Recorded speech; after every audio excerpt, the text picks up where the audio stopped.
স্বাগতম সবাইকে। আমি মাহি। শুনছেন মাহির ভূত গল্প।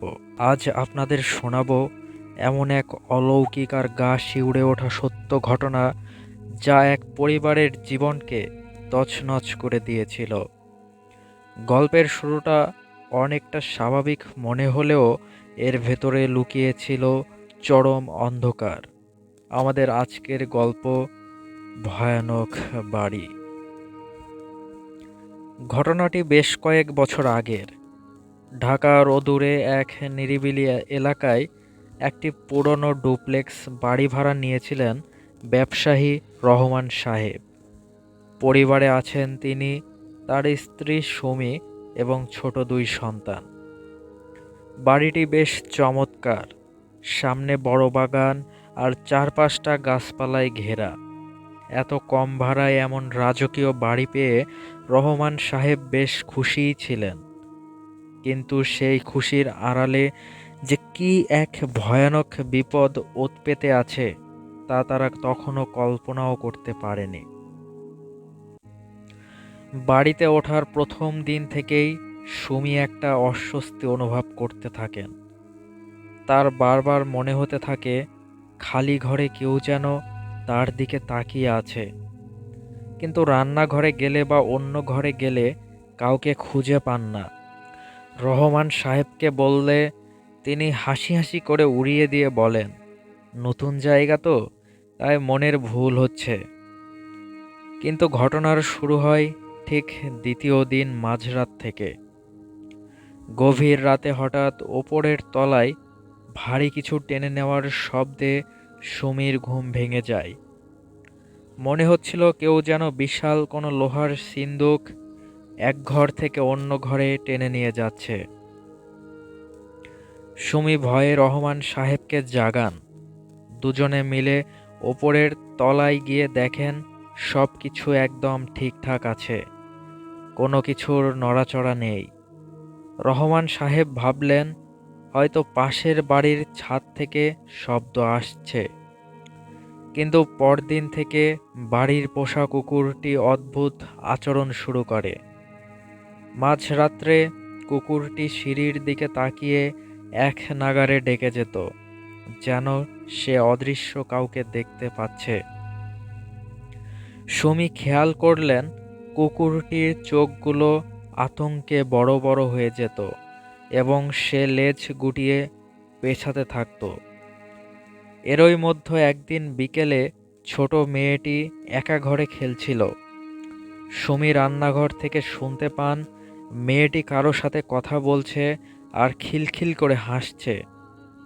তিনি ঘরে ঢুকে দেখেন মেয়েটি শূন্য ঘরের এক কোণায় তাকিয়ে হাসছে। সুমি জিজ্ঞেস করলেন, মা, কার সাথে কথা বলছো? মেয়েটি হাত দিয়ে কোণাটি দেখিয়ে বলল, ওই যে মা, ওই বুড়িমা আমাকে ভয় দেখাচ্ছে আর হাসছে।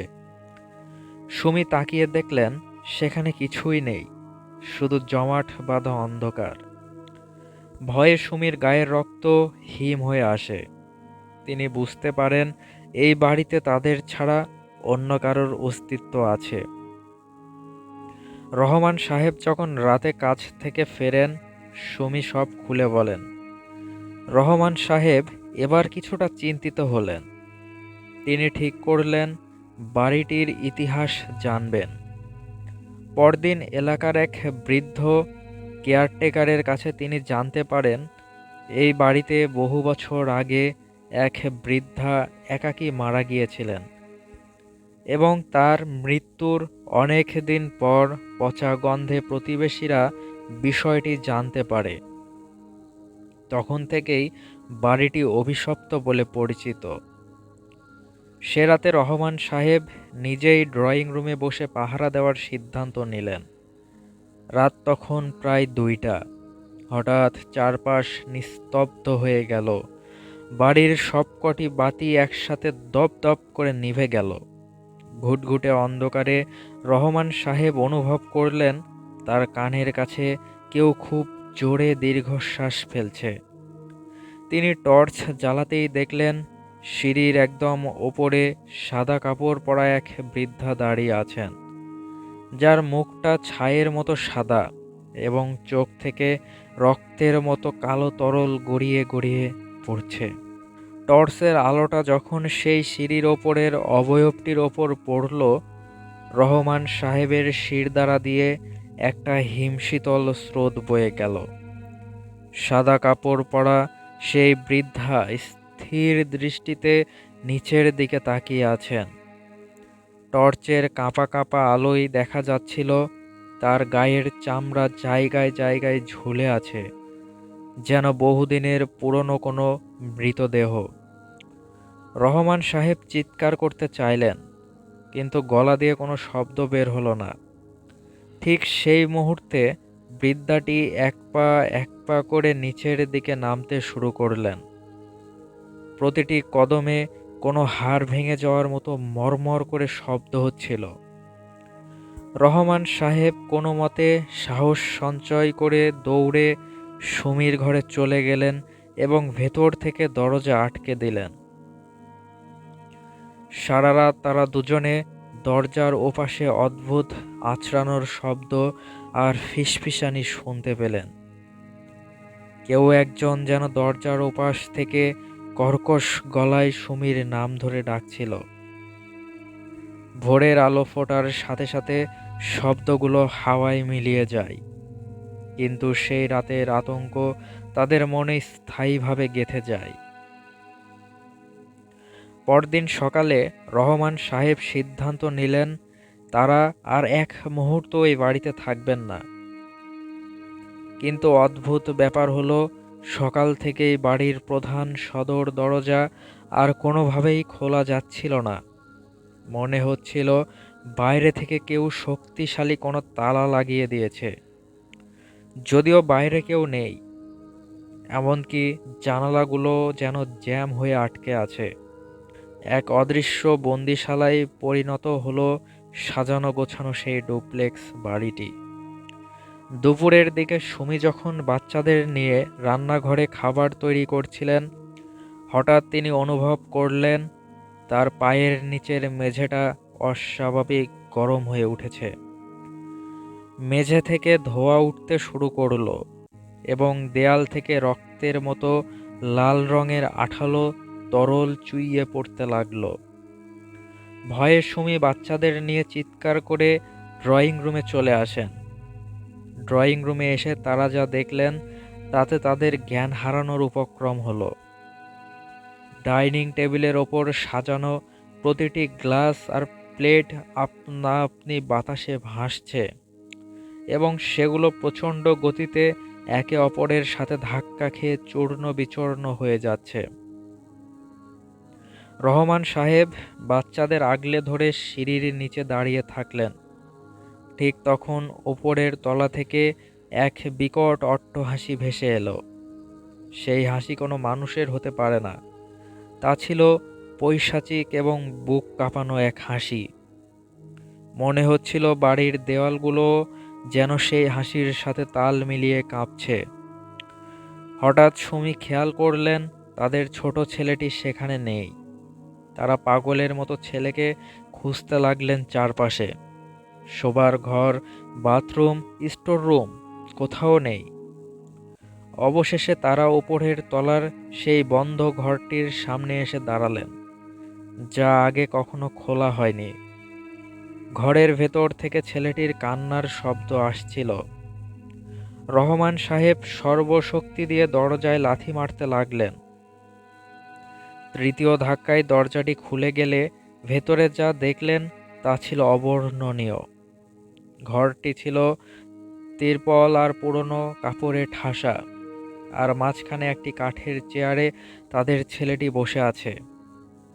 তার সামনে দাঁড়িয়ে আছে সেই বিভীষিকাময় বৃদ্ধা, যে তার লম্বা নখ দিয়ে ছেলেটির গাল ছুঁয়ে দেখছে। রহমান সাহেব দৌড়ে গিয়ে ছেলেকে ছিনিয়ে আনতে চাইলেন, কিন্তু কোনো এক অদৃশ্য শক্তি তাকে ধাক্কা দিয়ে দেয়ালের সাথে চেপে ধরল। বৃদ্ধাটি এবার ঘুরে রহমান সাহেবের দিকে তাকালো। তার কোটরগত চোখ দুটো জ্বলজ্বল করছে আগুনের মতো। সে খুব নিচু স্বরে বলল, তোরা এসেছিস কেন? এই বাড়ি আমার। এখানে যারাই আসে তারা কেউ জীবিত ফেরে না। সুমি তখন নিচে বসে অঝরে কাঁদছিলেন আর সূরা পাঠ করছিলেন। সুমির প্রার্থনার শব্দ শুনে বৃদ্ধাটি যেন যন্ত্রণায় ছটফট করতে শুরু করলো। তার শরীর থেকে কালো ধোঁয়া বের হতে লাগলো এবং সে বিকট শব্দে চিৎকার করে ঘরের অন্ধকারে মিলিয়ে গেল। রহমান সাহেব ছেলেকে নিয়ে দ্রুত নিচে নেমে এলেন, কিন্তু তারা জানতেন মুক্তি এখনো মেলেনি। অন্ধকার ঘনিয়ে আসছে এবং বাড়ির ভেতর থেকে এক অদ্ভুত পচা গন্ধ চারিদিকে ছড়িয়ে পড়ছে। বাইরের আকাশটা মেঘলা হয়ে এলো, যেন প্রকৃতিও এই অভিশপ্ত বাড়ির রহস্যকে ঢেকে দিতে চাইছে। রহমান সাহেব বুঝতে পারলেন আজ রাতেই যা হওয়ার হবে। হয় তারা এই বাড়ি থেকে বের হতে পারবেন, না হয় এই বাড়ির ইতিহাসের অংশ হয়ে থেকে যাবেন। রাত বাড়ার সাথে সাথে বাড়ির আবহাওয়া যেন আরো ভারী হয়ে উঠল। বাইরে বাতাসের শোষ শব্দ আর ভেতরে এক অশুভ নীরবতা। রহমান সাহেব, সুমি আর দুই সন্তানকে নিয়ে ড্রয়িং রুমের মাঝখানে শক্ত হয়ে বসে আছেন। চারিদিকের জানালাগুলো নিজে থেকেই সজোরে আছাড় খাচ্ছিল। হঠাৎ করেই সারা বাড়ির তাপমাত্রা হিমাঙ্কের নিচে নেমে গেল। সুমি অনুভব করলেন তার ঘাড়ের কাছে কেউ হিমশীতল শ্বাস ফেলছে, কিন্তু পেছনে তাকাতেই দেখলেন শুধু অন্ধকার। হঠাৎ ওপরের তলা থেকে ধপধপ শব্দে কেউ নিচে নামতে শুরু করলো। এবার আর কোনো ফিসফিসানি নয়, পরিষ্কার শোনা যাচ্ছিল ভারী বুটের শব্দ। রহমান সাহেব টর্চটা সেদিকে ধরতেই দেখলেন শুধু সেই বৃদ্ধা নয়, তার পেছনে আরও কয়েকটি ছায়া মূর্তি দাঁড়িয়ে আছে। তাদের শরীরগুলো আধপোড়া, বীভৎস, ক্ষতবিক্ষত। সেই ছায়া মূর্তিগুলো ধীরলয়ে রহমান সাহেবের পরিবারের দিকে এগিয়ে আসতে লাগলো। তাদের প্রত্যেকের মুখ থেকে এক অদ্ভুত গোঙানি বেরিয়ে আসছিল, যা শোনার পর মানুষের স্বাভাবিক হিতাহিত জ্ঞান লুপ্ত হওয়ার কথা। রহমান সাহেব বুঝতে পারলেন এই অপশক্তির হাত থেকে বাঁচতে হলে তাদের সাহসের সাথে লড়াই করতে হবে। তিনি চিৎকার করে বললেন, তোরা আমাদের ক্ষতি করতে পারবি না। কিন্তু তার কথা শেষ হতে না হতেই ড্রয়িং রুমের আলমারিটি নিজে থেকেই ছিটকে এসে তাদের সামনে পড়ল। সুমি তখন পাগলের মতো আল্লাহকে ডাকছিলেন। ঠিক সেই মুহূর্তে বাড়ির মেঝে থেকে এক বিকট শব্দ হলো এবং মনে হলো পুরো বাড়িটি ভূমিকম্পের মতো কাঁপছে। দেওয়ালগুলোতে বড় বড় ফাটল দেখা দিল, আর সেই ফাটল দিয়ে বেরিয়ে আসতে লাগলো হাজার হাজার কালো পোকা।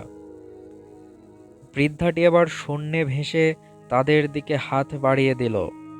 তার আঙুলগুলো অস্বাভাবিক লম্বা হয়ে সুমির গলার দিকে এগিয়ে আসতে লাগলো। ঠিক তখনই রহমান সাহেবের মনে পড়ল কেয়ারটেকার বলেছিল এই বাড়ির পেছনের বাগানে একটি পুরনো কুয়া আছে, যা মাটি চাপা দেওয়া হয়েছে। সেই কুয়ার নিচেই লুকিয়ে আছে এই সব অশুভ শক্তির উৎস। তিনি সুমিকে ইশারায় বললেন বাচ্চাদের নিয়ে পেছনের দরজার দিকে দৌড় দিতে। রহমান সাহেব তার কাছে থাকা একটি ভারী লাঠি দিয়ে সজোরে বৃদ্ধার ছায়ামূর্তিকে আঘাত করার চেষ্টা করলেন, কিন্তু লাঠিটি যেন বাতাসের মধ্য দিয়ে চলে গেল। তারা কোনো মতে রান্নাঘরের দরজা দিয়ে বাগানে বেরিয়ে এলেন। অদ্ভুতভাবে বাগানটি তখন কুয়াশায় ঢাকা, অথচ বাইরে কোথাও কুয়াশা নেই। তারা দৌড়াতে দৌড়াতে সেই পুরনো কুয়াটির জায়গার কাছাকাছি পৌঁছালেন। সেখানে পৌঁছাতেই বৃদ্ধাটি আবার তাদের সামনে আবির্ভূত হলো। তার চিৎকার আকাশ বাতাস কাঁপিয়ে দিচ্ছিল। রহমান সাহেব দেখলেন কুয়ার ওপরের মাটি আলগা হয়ে ধসে পড়েছে। তিনি তার পকেটে থাকা লাইটারটি বের করলেন এবং কাছে থাকা শুকনো ডালপালায় আগুন ধরিয়ে দিলেন।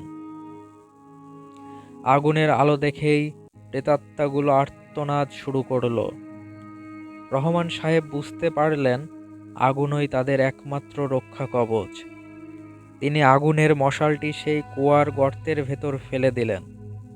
মুহূর্তের মধ্যে এক বিকট বিস্ফোরণের মতো শব্দ হলো এবং কুয়োর ভেতর থেকে আগুনের লেলিহান শিখা আকাশে উঠে এলো। সেই আগুনের তীব্রতায় বৃদ্ধা আর অন্য ছায়ামূর্তিগুলো নীল রঙের শিখায় জ্বলতে শুরু করলো। তাদের পৈশাচিক চিৎকার ধীরে ধীরে বাতাসে মিলিয়ে যেতে লাগলো এবং একসময় সবকিছু নিস্তব্ধ হয়ে গেল। ভোরের প্রথম আলো যখন বাগানে এসে পড়ল, তখন দেখা গেল সেই বাড়িটি আর আগের মতো রাজকীয় নেই। সেটি এখন এক জীর্ণ পোড়ো বাড়িতে পরিণত হয়েছে। সদর দরজাটি আপনা আপনি খুলে গেল। রহমান সাহেব আর এক মুহূর্ত দেরি না করে পরিবার নিয়ে সেখান থেকে বেরিয়ে এলেন। পেছনে ফিরে তাকিয়ে দেখলেন সেই বৃদ্ধা জানালার পাশে দাঁড়িয়ে ধোঁয়াটে অবয়বে শেষবারের মতো তাদের দেখছেন। কিন্তু এবার আর তার চোখে প্রতিহিংসা ছিল না, ছিল এক অদ্ভুত মুক্তির আনন্দ। রহমান সাহেব আর কোনোদিন সেই এলাকায় ফিরে যাননি। আজও সেই বাড়ির পাশ দিয়ে কেউ গেলে নাকি মাঝরাত্রে এক বৃদ্ধার দীর্ঘশ্বাস আর শিশুদের কান্নার শব্দ শুনতে পায়। মানুষ বলে সেই বাড়িটি এখনো জেগে থাকে তার অভিশপ্ত ইতিহাস নিয়ে। তো এই ছিল আজকের গল্প। আমি শুধু এটুকুই বলবো, সব রহস্যের সমাধান হয় না, কিছু রহস্য কেবল অন্ধকারেই বেঁচে থাকে। তো আজকের মতো এ পর্যন্তই। দেখা হবে আবারও অন্য কোনো দিন, অন্য কোনো সত্য হার হিম করা ঘটনা নিয়ে। ততক্ষণের জন্য সবাই ভালো থাকবেন, সুস্থ থাকবেন। আল্লাহ হাফেজ।